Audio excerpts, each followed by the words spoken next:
Ada satu Injil yang tidak boleh dibaca oleh orang gereja, itu namanya Injil Barnabas, yang ditulis oleh orang yang bernama Barnabas. Nah, mengapa? Karena Injil itu isinya agak mirip dengan Al-Quran dan sudah saya baca. Tentang penyaliban Nabi Isa itu, dalam kitab Injil Barnabas ditulis Yudas Iskariot itu muridnya Nabi Isa yang membelot. Ketika itu dia datang kepada Raja Yahudi, "Hai Raja Yahudi, kalau kau ingin tahu tempat persembunyiannya Yesus Kristus, saya tunjukkan. Dengan syarat, berikanlah kepada saya 12 keping emas dan 1 pasukan tentara." Ngabur.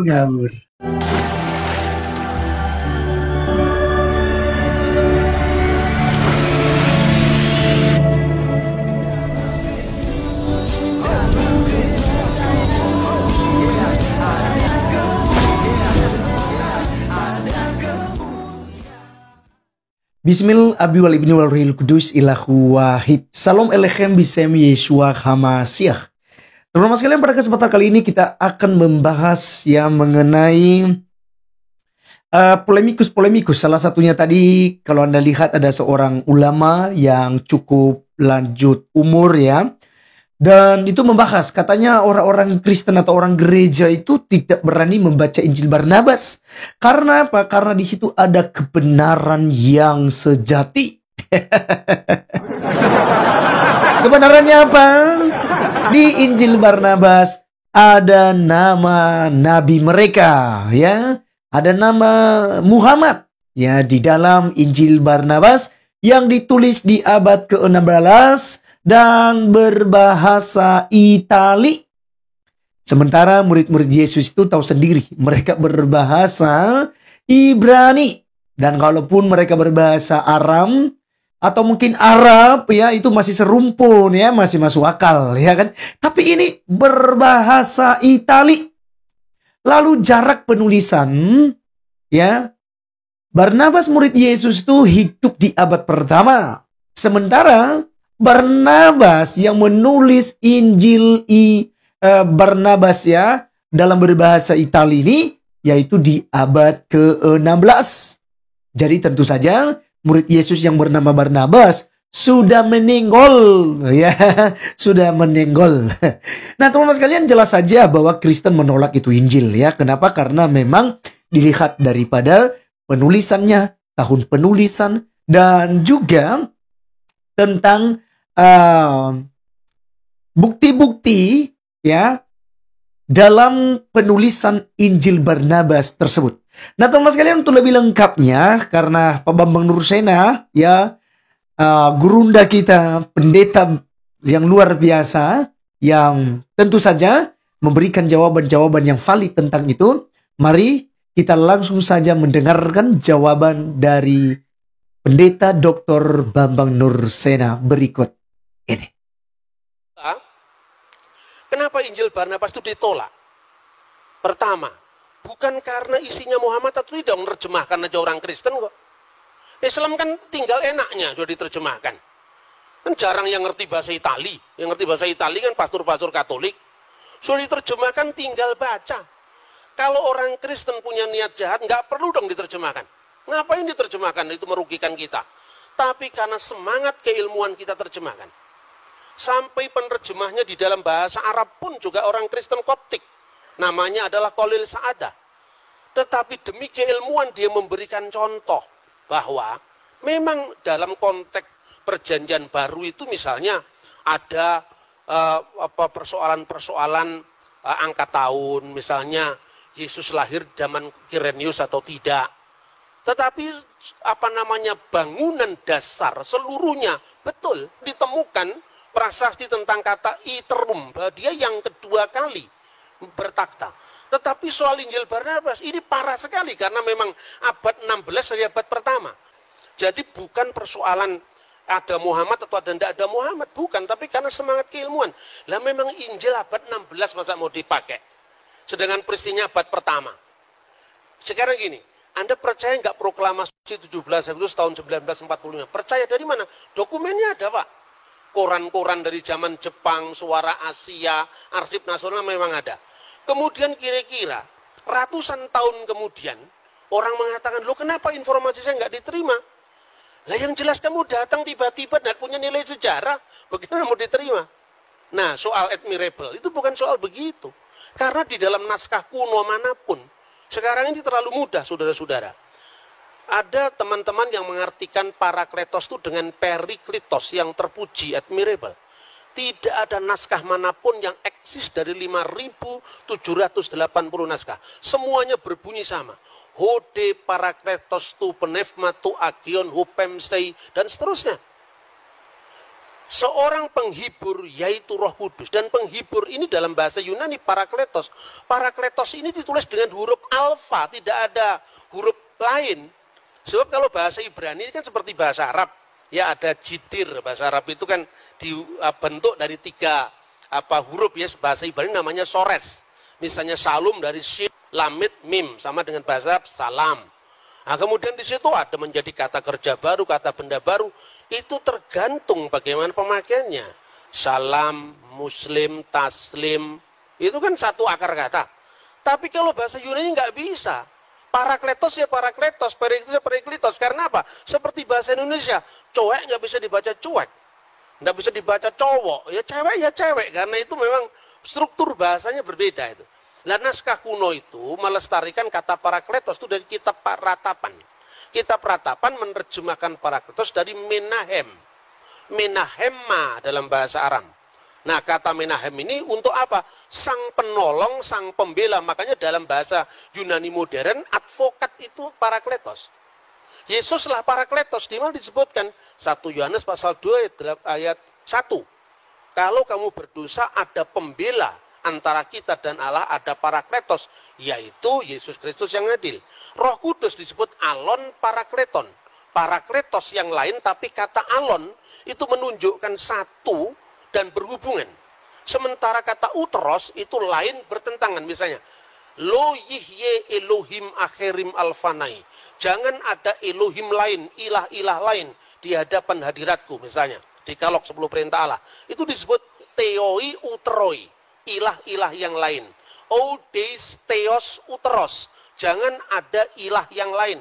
Uteros itu lain bertentangan. Tapi alos atau alon itu yang lain tapi dalam hubungan.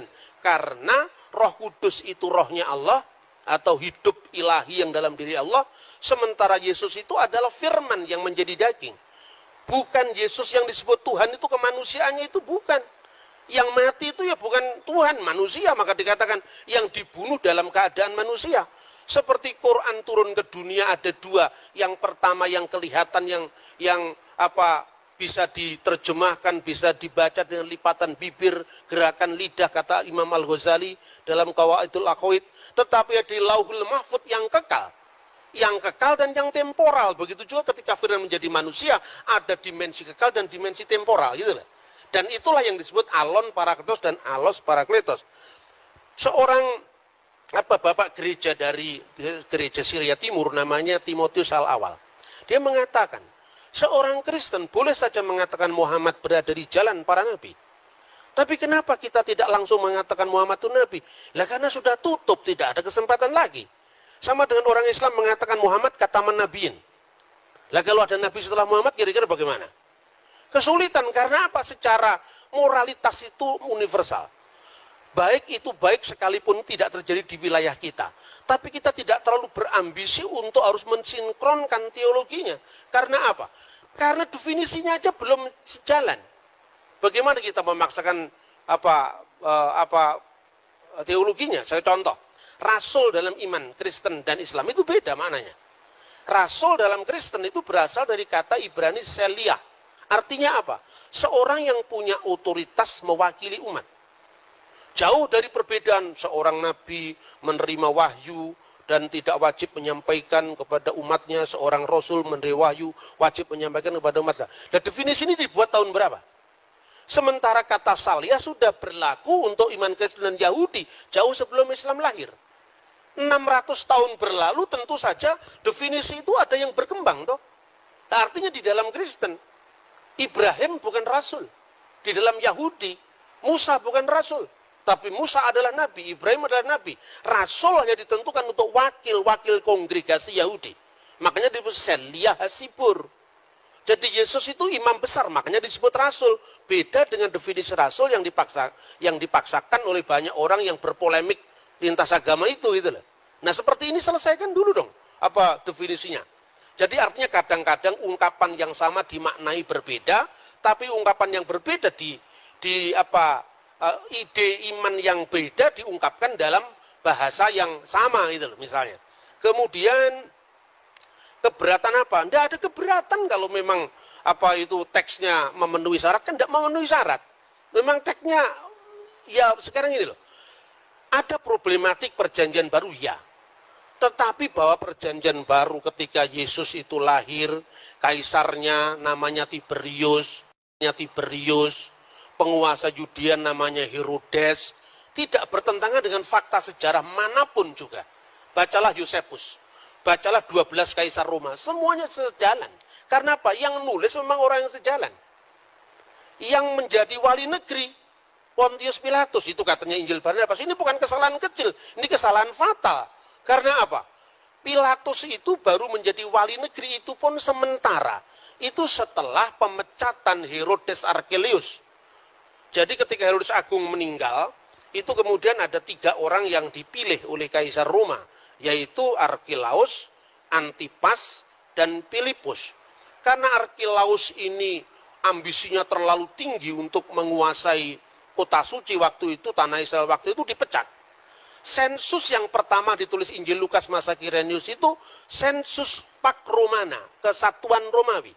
Sensus yang kedua juga ditulis di dalam Kisah Kira Rasul pasal 5. Itu sensus untuk apa? Melacak sisa-sisa pengaruh kejahatan Archelaus.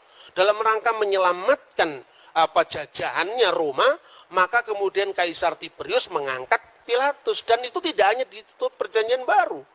Untuk mengatakan seperti itu, tidak usah dibaca perjanjian, tutup saja Injil. Baca Yosefus, itu clear sejarah itu. Lah Injil Barnabas satu pun nggak ada yang masuk itu. Bagaimana tahun Yobel dikatakan 100 tahun itu kebangetan itu. Kalau ada orang yang masih membela dengan nada yang sangat apologetik. Mungkin kata 100 itu karena kaburnya antara huruf L dengan huruf C. Kalau L itu hanya 50, terus ditulis itu C itu. Dia aslinya di sini cento. Kan orang bisa lihat tuh aslinya. Makanya saya anjurkan untuk mahasiswa, belilah sumber primer. Kenapa ada banyak orang yang membaca Injil Barnabas berbeda-beda? Karena tidak punya bukunya ini. Makanya dia terus bikin spekulasi yang macam-macam. Misalnya dia Mustafa de Arande. Saya pastikan yang namanya penulis Injil Barnabas itu Fra Marino. Karena apa? Pertama, fakta bahwa pada waktu itu politik inkuisisi gereja menelan banyak korban. Dan korban pemaksaan agama itu orang Muslim dan orang Yahudi. Dari Marano dan Morisco. Kemungkinan yang namanya Fra Marino itu korban inkuisisi. Lalu melampiaskan dendamnya di masa permusuhan umat beragama zaman abad pertengahan itu menulis Injil Barnabas. Cuman karena dia belajar sejarahnya tidak komplit. Makanya terlalu bersemangat nulis Injil sampai 222 pasal. Maka saya katakan ini the gospel of Gregetan. Ya kan? Tidak ada dalam sejarah Injil sampai 200 pasal itu tidak ada kalau bukan orang marah. Nah itu yang pertama. Kedua, catatan-catatan pinggir itu tidak mungkin dilakukan oleh orang lain. Karena apa? Periksa uji karbon dari teks itu kan masih sangat baru. Wong teks dari abad pertama aja bisa tentukan. Misalnya Papyrus 52 itu yang dikenal John Ryland Papyrus.